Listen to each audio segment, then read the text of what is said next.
guys, hello, welcome back to our channel. I am Priya. Me Ayushi, together we प्रियाशी। मेरे को पता है आप लोग हमारी हॉरर वीडियो को बहुत मिस कर रहे थे क्योंकि ऐसे ही 4 दिन हो चुके हैं और आपके comments like oh my God, हमारे कमेंट सेक्शन तो बॉम्बार्डेड थे कि दीदी हॉरर वीडियो लाओ, हॉरर वीडियो लाओ, आगे भूतिया वीडियो लेके। और हमारे साथ हुहू वाली आंटी भी आ गई, तो आई होप कि आप लोग हमारी हुहू वाली आंटी को ज्यादा दिन मिस नहीं किए होंगे। भाई हम लोग के साथ तो हुहू वाली आंटी तो आपको कॉम्प्लीमेंट्री में मिलेंगी ही। मतलब यहाँ पर पता है क्या सिस्टम है, बाय 2 गेट 1 फ्री। तो जहां हम लोग जाएंगे हुहू वाली आंटी साथ में आएगी। तो चलो जोक्स अपार्ट, आज का जो वीडियो है ना ये काफी ज्यादा डरावना होने वाला है।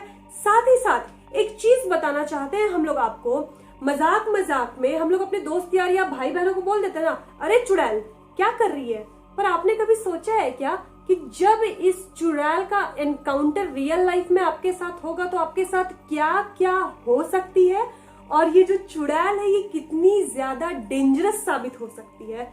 चुड़ैल की कहानियां हमने बहुत सारी सुनी होंगी, पर आज जो कहानी आप यहाँ पर सुने होगे ना, वी बेट यू कि ऐसी कहानी ना कभी सुनी होगी और ना कभी आप लोग सुनेंगे।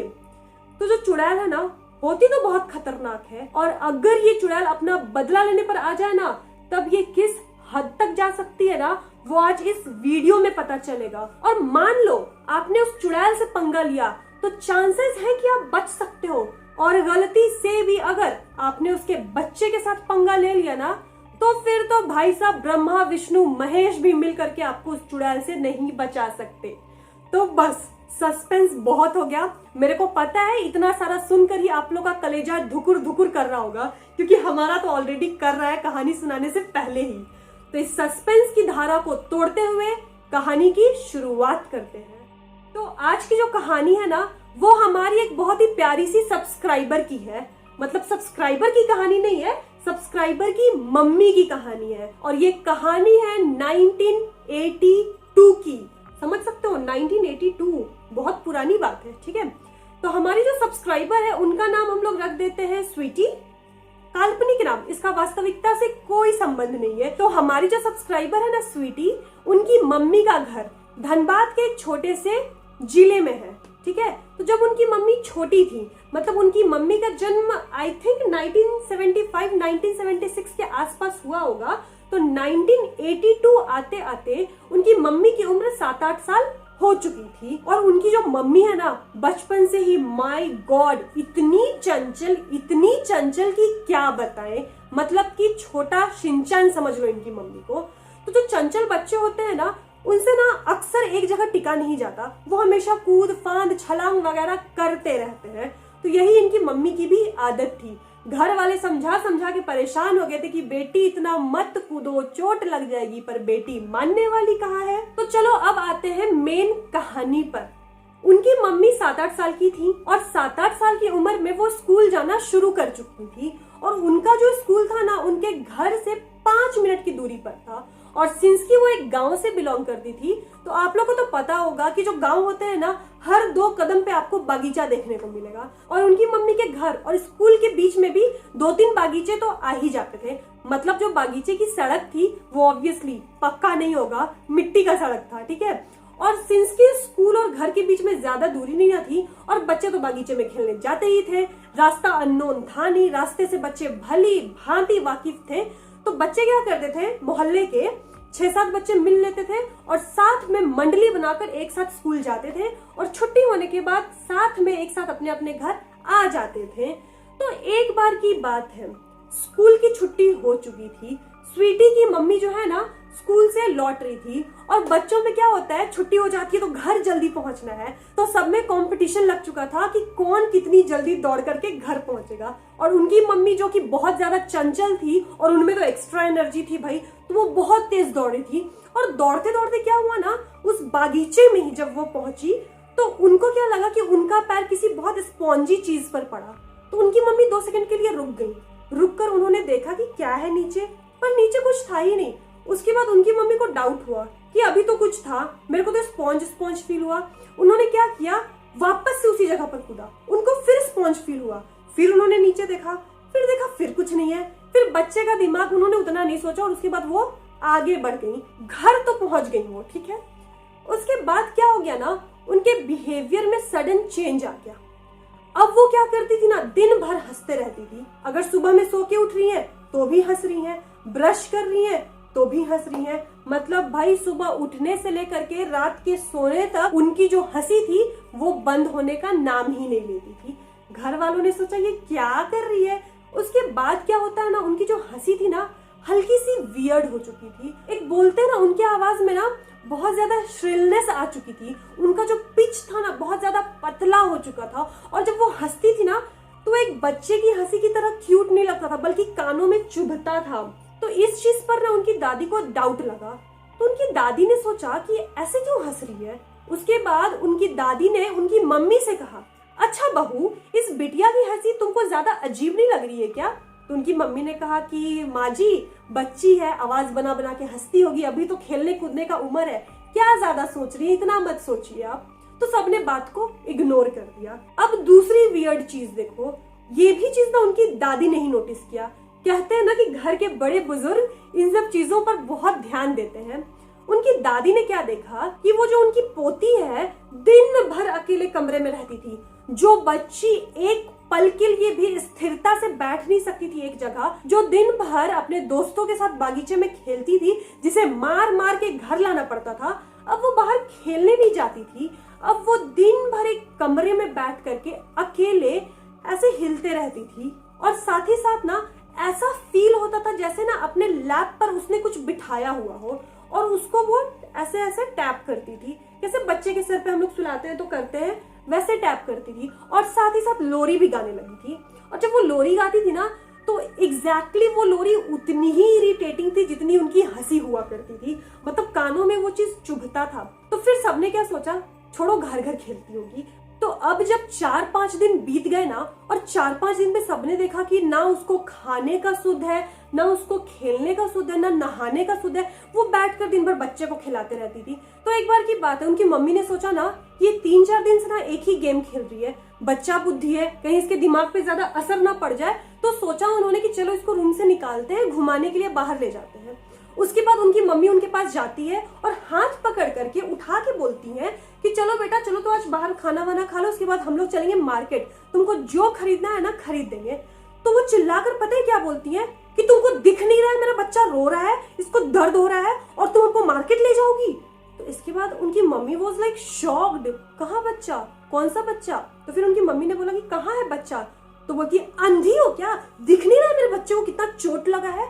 तो उनकी मम्मी ने सोचा कि ये क्या था। उसके बाद उन्होंने क्या किया, मतलब गोद में कोई बच्चा नहीं था, फिर भी ऐसे प्रिटेंड किया कि बच्चे को उठाकर बेड पे रखा, खुद उठी, अपनी मम्मी का हाथ पकड़ा और खींच करके उनको रूम के बाहर ले जाकर रूम का छिटकनी बंद कर दिया, मतलब कि लॉक कर दिया रूम को। उसके बाद उनकी मम्मी ना ये सब देखकर बहुत ही ज्यादा हैरान हो गई।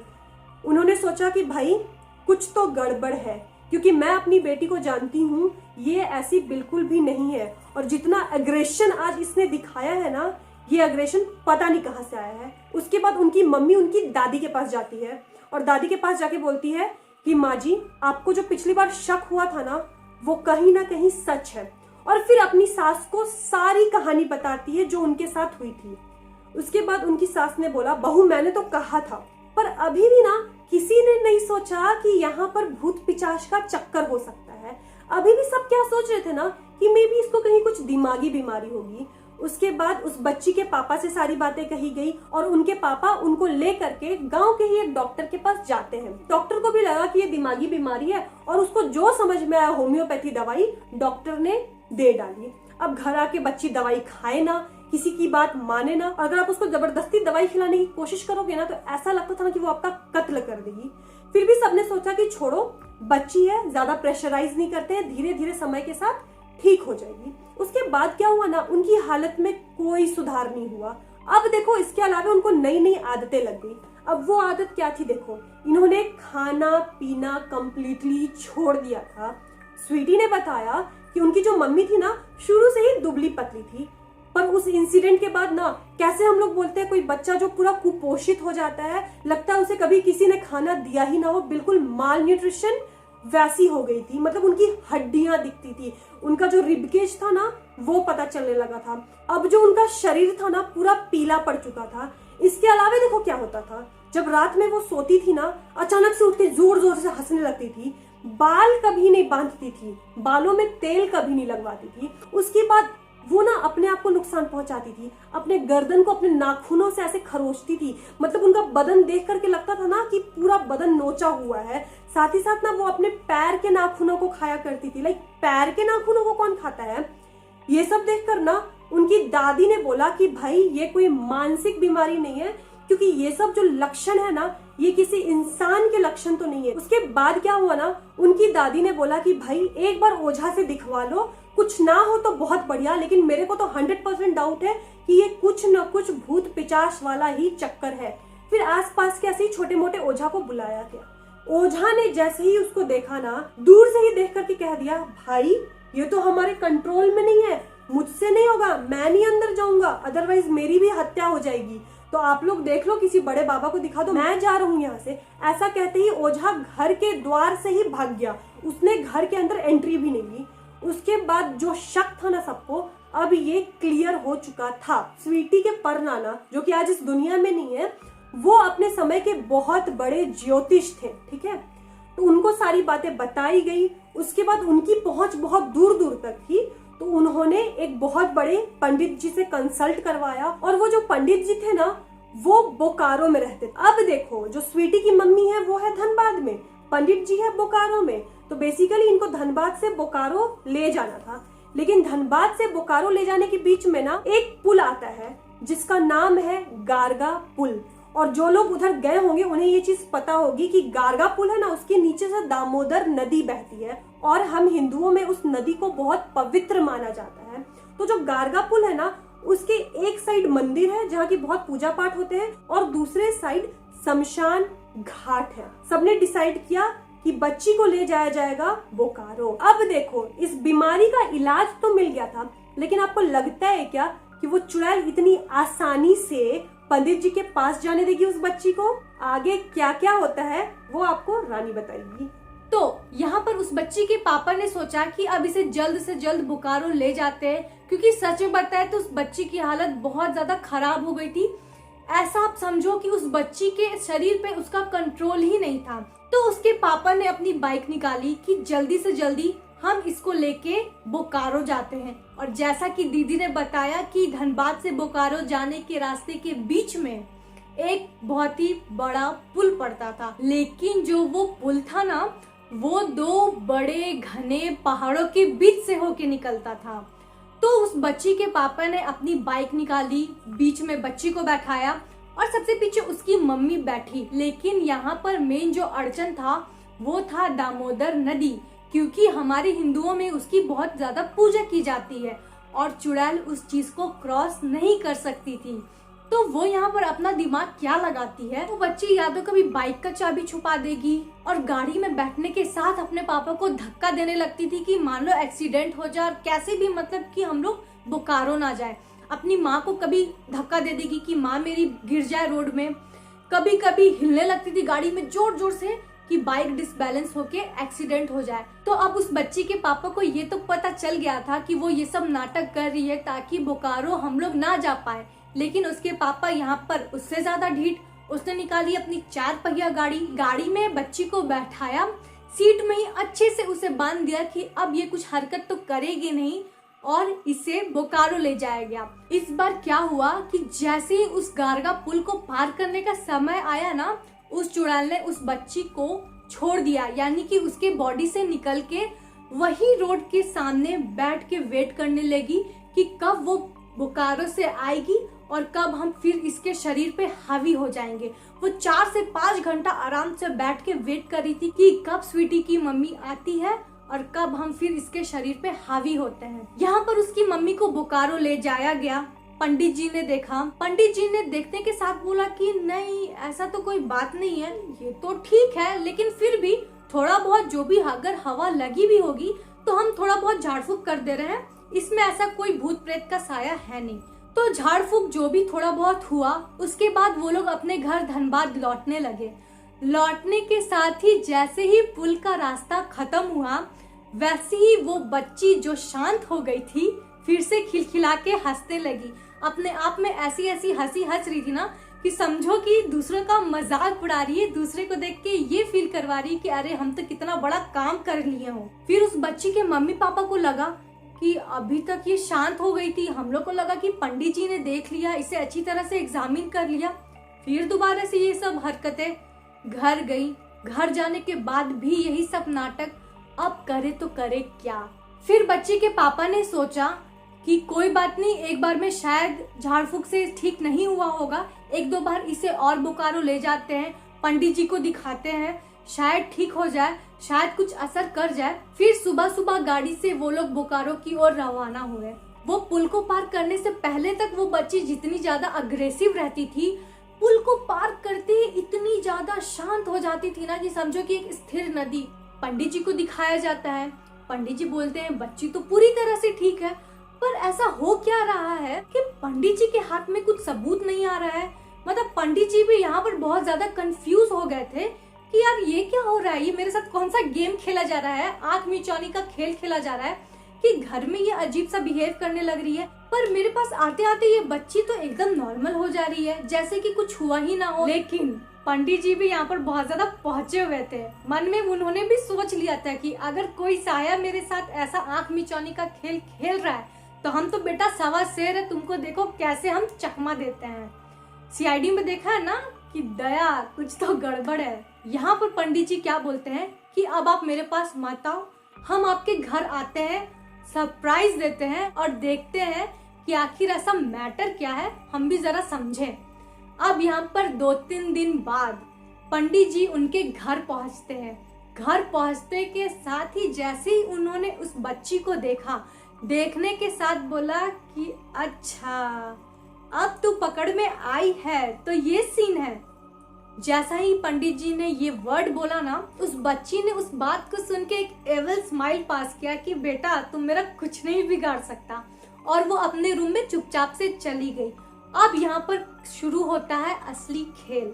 तो यहाँ पर पंडित जी ने ये डिसाइड किया कि जो भी झाड़ फूक का प्रक्रिया होगा वो घर में करना खतरे से खाली नहीं है, तो इसे एक मंदिर में किया जाएगा। एक पास के मंदिर को अच्छे से खाली किया गया। वहाँ पर जैसा कि स्वीटी ने बताया कि अक्षत हल्दी से बहुत बड़ा सर्कल बनाया गया, उस सर्कल के बीच में उस बच्ची को बैठाया गया। बैठाने के साथ ही पंडित जी उनके सामने बैठते हैं और प्यार से पूछते हैं कि पहले तो तुम ये बताओ कि तुम हो कौन। तो यहाँ पर वो बच्ची पंडित जी की बात का कोई भी आंसर नहीं दे रही थी। समझो कि उनको पंडित जी की बात पे ना कोई इंटरेस्ट हो ना। तो बहुत सारे नियम होते हैं, हमें तो इस बारे में उतना आइडिया है नहीं, पर जैसा कि स्वीटी ने हमें बताया था, तो पंडित जी ने क्या किया, उसके सामने 7 अलग अलग चीजें रख दी। कंचे, अक्षत, हल्दी, उड़हुल का फूल, ऐसी बहुत सारी 7 चीजें रख दी थी और 7 चीजों का अलग अलग मतलब था, जैसे कि भूत, प्रेत, आत्मा, जिन, चुड़ैल, एल्सेट्रा एल्सेट्रा। अब पंडित जी ने पकड़ा एक मोटा डंडा और उन्होंने बोला कि बेटा तू जो भी है ना, सबसे पहले उस चीज पे हाथ रख दो और चुपचाप से बता दो कि तुम्हारी असली नस्ल क्या है। पर यहाँ पर चुड़ैल तो उनसे ज्यादा तेज, वो किसी चीज में हाथ लगाए ना, कभी हंस के कंचे को छू दे, कभी हंस के अक्षत को छू दे, मतलब वो हर चीजें छू रही थी लेकिन वो उड़हुल का फूल नहीं छू रही थी। अब यहाँ पर बात बात में पंडित जी ने उन्हें 2 लाठी तो लगा दी, क्योंकि वो बहुत ज्यादा अड़ियल और बहुत ज्यादा बदमाश चुड़ैल थी। डंडे लगाने के बाद भी वो बोले ना कि वो आखिर है क्या चीज। लेकिन अचानक बातों ही बातों में पंडित जी ने एक बात बोली कि चुपचाप तुम अपना असली रूप बताती हो कि नहीं, वरना हम तुम्हारे बच्चे को जान से मार देंगे। ये सुन के ना वो बहुत ज्यादा डर गई, उड़हुल को फूल को ले ली और बोली कि हम चुड़ैल हैं। अब यहाँ पर ये तो राज खुल गया था कि ये जो साया है वो आम साया नहीं है, वो है चुड़ैल। अब पंडित जी ने यहाँ पर इंटरव्यू लेना उसका स्टार्ट किया कि तुम इस बच्ची को पकड़ी क्यों। तो यहाँ पर उस चुड़ैल ने बोला हम इस बच्ची को क्यों नहीं पकड़ते, ये बच्ची इतना ज्यादा मटक मटक के जो चलती थी, बहुत ज्यादा उछलती थी, लगता था कि नहीं पता कौन सी हुस्न परी है, तो इस बच्ची को तो पकड़ना था ही ना। पंडित जी ने बोला कि अरे ये इंसान का बच्चा है, छोटी सी बच्ची है, खेलकूद बच्चे तो करते ही हैं, ये नहीं मटकेगी तो क्या तुम मटकोगी। उसने बोला तुम्हें पता नहीं है कि ये लड़की ने मेरे बच्चे के साथ क्या किया है, ये मटकने के चक्कर में मेरे बच्चे को देखो जान से मारने पे तुलाई थी, मेरा बच्चा अभी तक रो रहा है, देखो कितना ज्यादा छटपटा रहा है। अब यहाँ पर पंडित जी को पता चला कि अच्छा ये सीन है। तब यहाँ पंडित जी ने आराम से पूछा कि आखिर इस बच्ची ने तुम्हारे बच्चे का क्या बिगाड़ा है। तब उसने राज खोला कि तुम्हें पता नहीं है, हम अपना बच्चा को अच्छा से नहला के धूप में सुखा रहे थे और ये अपने उछलने के चक्कर में मेरे बच्चे को कचट के चली गई। इसको तो हम जान से मार के रहेंगे, इसने मेरे बच्चे को नुकसान पहुंचाया है। अब देखो इसके साथ हम क्या करते हैं। मेरे साथ कुछ करती तो हम इसको छोड़ भी देते, लेकिन इसने मेरे बच्चे को देखो कितना ज्यादा चोट पहुंचाया है। अब इसे हम नहीं छोड़ेंगे, अब हमको इसका जान चाहिए। तो अब आप लोग कहानी में थोड़ा पीछे जाइए और याद करिए कि वो बच्ची जब स्कूल से आ रही थी तो दौड़ने दौड़ने में उसने एक गद्दे जैसी चीज में अपनी पाँव रख दिया था और उछल उछल के देख रही थी। वो गद्दा कुछ और नहीं, वो चुड़ैल का बच्चा था और वो उसे धूप में सुखा रही थी। अब नहीं पता, हम चुड़ैल नहीं तो हमको चुड़ैल का दिनचर्या नहीं पता है कि वो अपने बच्चे को कैसे खिलाती होगी। और रोड में कौन सुखाता है भाई? ये चुड़ैल का बच्चा ना होके अचार हो गया, धूप लगा रही थी।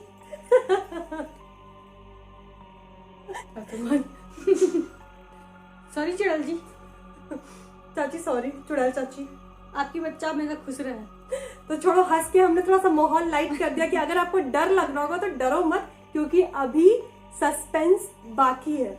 और जो घर में वो आराम से घर घर खेलती थी और अपने बच्चे को जो आराम से अपने लैप में बैठ के खिलाती थी ना, वो अपने बच्चे को दर्द में देख के उसे सहलाती थी, उसे प्यार करती थी।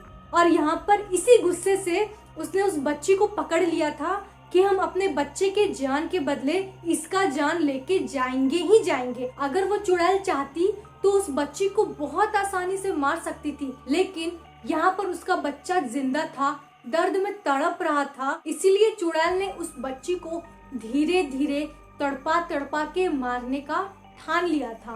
अब यहाँ पर पंडित जी भी टेंशन में आ गए थे, क्योंकि चुड़ैल का डिमांड था जान के बदले जान।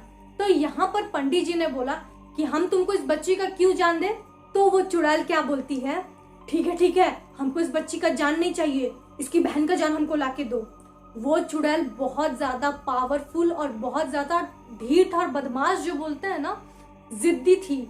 वो बोली इसकी बहन भी बहुत ज्यादा मटक मटक के चलती है, इसको ही दे दो हमको, हम इसका जान लेके छोड़ देंगे इस बच्ची को। लेकिन अब पंडित जी तो शॉक्ड हो गए। अब यहाँ पर कोई इंसान का बलि तो नहीं ना दे सकता, आप समझ ही सकते हो। अब यहाँ पर सब टेंशन में आ गए कि करे तो करे क्या। तब पंडित जी ने बहुत सारे अपने साथी से सलाह मशवरा लिया, तब जाके एक फाइनल नतीजे में पहुंचते हैं कि घर में अमावस्या की रात में काली पूजा की जाएगी और काली पूजा में 21 बकरियों की बलि दी जाएगी, तभी जाके ये औरत इस बच्ची का जान छोड़ेगी। तो अमावस्या के दिन घर की पूजा की गई, घर को अच्छी तरह से बांधा गया और साथ ही साथ 21 बकरियों की बलि भी दी गई काली माँ को। ये सब करने के बाद फाइनली चुड़ैल ने उस बच्ची की जान को तो बख्श दिया, लेकिन समझो तो इतना कमजोर और अधमरा करके छोड़ दिया था ना, मतलब कि कोई जान ही नहीं है उसमें, एक बस शरीर है, वो भी कंकाल की तरह। लेकिन फिर धीरे धीरे समय के साथ सब चीज ठीक हुआ, शादी हुई, आज उनकी भी एक बेटी है, जो बेटी ने हमें ये स्टोरी सुनाया है। तो इस कहानी से हमें क्या पता चलता है?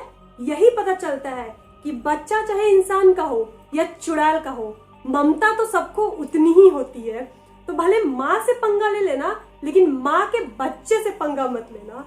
तो आज की कहानी बस इतनी ही। वी होप कि आप लोगों को आज की कहानी भी बहुत पसंद आई होगी, और अगर कहानी पसंद आती है तो इस वीडियो को लाइक करना, धुकुर हुआ होगा तो शेयर किए बिना मत जाना, सब्सक्राइब करना और कमेंट करके आप हमें भी अपनी कहानियां और हॉरर स्टोरीज और एक्सपीरियंसेस शेयर कर सकते हैं। लिंक आपको डिस्क्रिप्शन बॉक्स में मिल जाएगा। तब तक के लिए बाय।